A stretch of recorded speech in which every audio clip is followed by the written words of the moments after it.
us about yourself. William, you've got the stage. Good morning, everyone. I am William Ktsanes, pronounced with a soft T and missing a vowel that was lost when my grandfather arrived at Ellis Island as a teenage immigrant. I grew up in New Orleans, Louisiana, the adopted child of two teachers. I have an MBA from UC Berkeley, as well as a master's in finance and master's in public administration. I teach finance and financial ethics at the University of San Francisco. For over a decade, I worked in affordable housing community development finance at Citibank. I'm a former Peace Corps volunteer, nonprofit director, elementary school teacher, and principal. My Peace Corps service was in Thailand, where I lived for 7 years before attending grad school at Berkeley. I've lived in this area ever since, 24 years.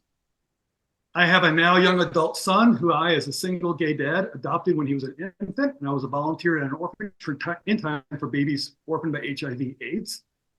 Very quickly, I'll tell you how I became first concerned about El Cerrito. As most of you know, a few years ago, the California State Auditor identified 18 cities in California under financial distress and at the greatest risk of bankruptcy.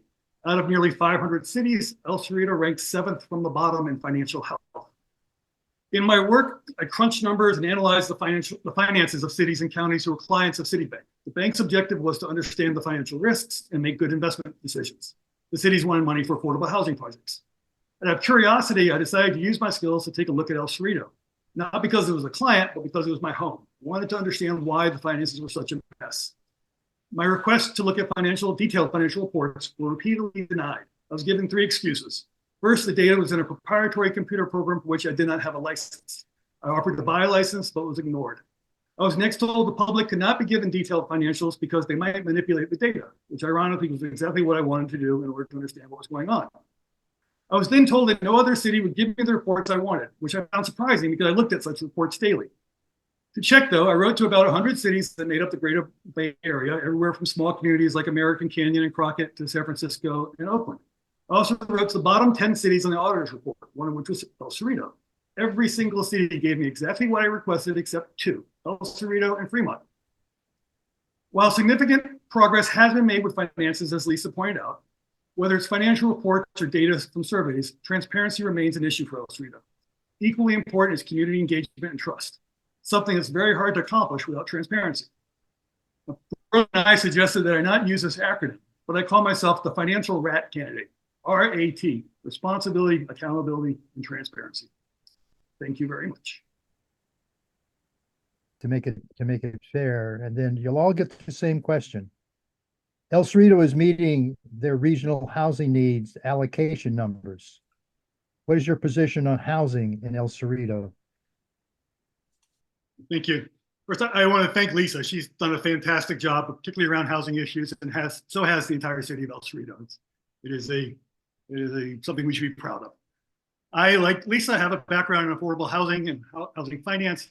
I don't have 30 years experience. My experience is closer to 15, but I do have an understanding of the issues and finances. And again, I compliment El Cerrito for the work they've done.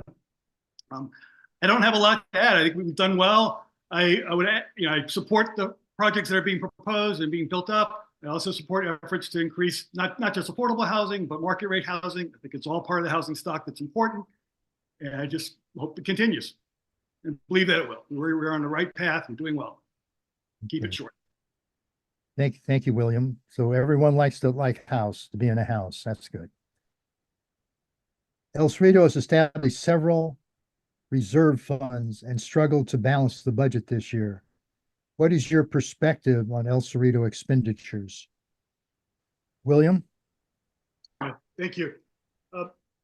This is an interesting question. First of all, in terms of the revenue, the expenses. The expenses were under control for 3 years during COVID, and we had positive balances. And now that I guess, wildfire or whatever it is less, expenses have skyrocketed again, and we're back under a deficit.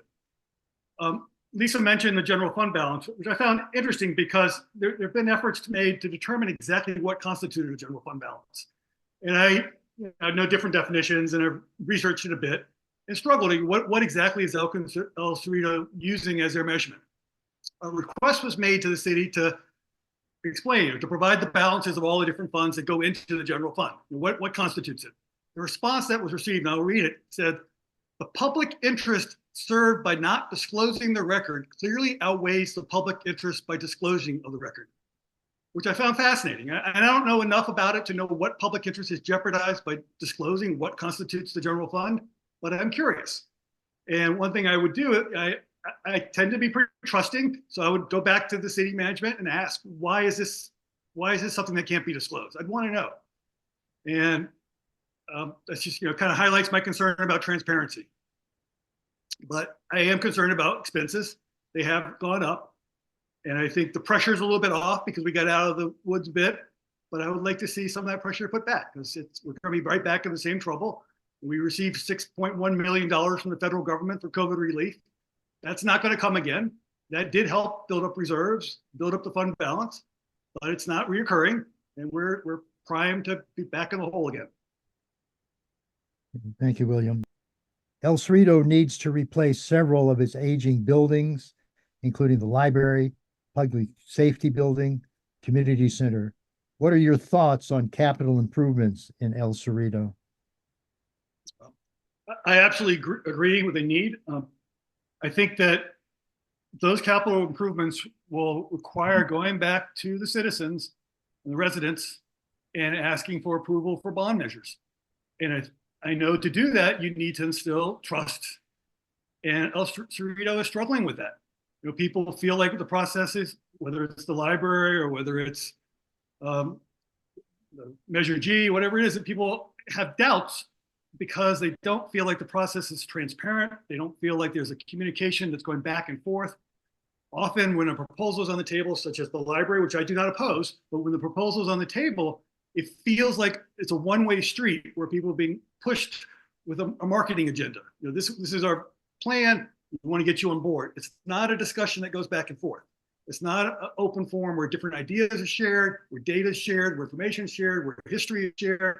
It's a one-way communication. And I think that is going to cause a lot of problems when we turn to the residents and ask them for support to build, for example, a new police building. We need that. The library, we need that. There are lots of facilities, as you pointed out. And it's not something that we have the coffers to pay for right now. We'll need to borrow for it. But to borrow, you need to be seen as being fiscally responsible, accountable, transparent. Again, my RAT acronym. And we need to have communication that is open and not threatened by people's differences of opinions, to hear them all and learn from them. Okay, thank you. El Cerrito is working on the Climate Action Plan. What is your vision on how El Cerrito can address climate change? William? Yeah, it's tough to follow up those four answers because I agree with absolutely everything, or three answers, sorry. I agree with absolutely everything that was said. I would add, when the police requested new police vehicles several years ago, I thought an opportunity was lost to buy electric vehicles. I think the same opportunity will come when the fire department gets a new fire truck. Those are the types of things I would look for. There's lots of things you can do on the policy level, and we're doing them largely. A lot of it revolves around housing and urban development, and the library and BART stations. That's the right path. Another avenue I would stress is that environmental stewardship comes from the ground up too. It's what people learn. I'm a 30-plus member. I remember getting my 30-year certificate, 30-plus member of the Sierra Club. One of the things I did as a Sierra Club volunteer was I took inner city kids on a program called Inner City Outings. And we took kids out camping. And I think that those kinds of experiences develop, nurture in them a sense of environmentalism. And those are our future leaders. And that's another place to start. It complements policy decisions. I see that my time's up, so we'll stop. What programs or initiatives will you promote for El Cerrito? Again, lots of great ideas. I support everything that's been said. I would focus primarily on community engagement. I think that our responsibility is to hear from and engage with the community and hear their priorities. Whether it's a library, whether it's the 4th of July, that's our opportunity. That's our opportunity to get our finger on the pulse, hear what people say, hear what people value, and push those ideas forward. And I don't have time to go into all the specifics, but much of what has been said, I agree with those initiatives. Okay, thank you. William. Yes. Thank you. I mentioned in my introduction that I grew up in Louisiana. When I was a teenager, there was an election for governor in which the Democrat, a corrupt populist, Edwin Edwards, faced off against the Republican candidate, David Duke, the Grand Dragon of the Ku Klux Klan. I put a bumper sticker on my parents' car that year that read, "Vote for the crook, it's important." For El Cerrito, I hope you will vote for the rat, the financial rat. Responsible, accountable, and transparent. Thank you.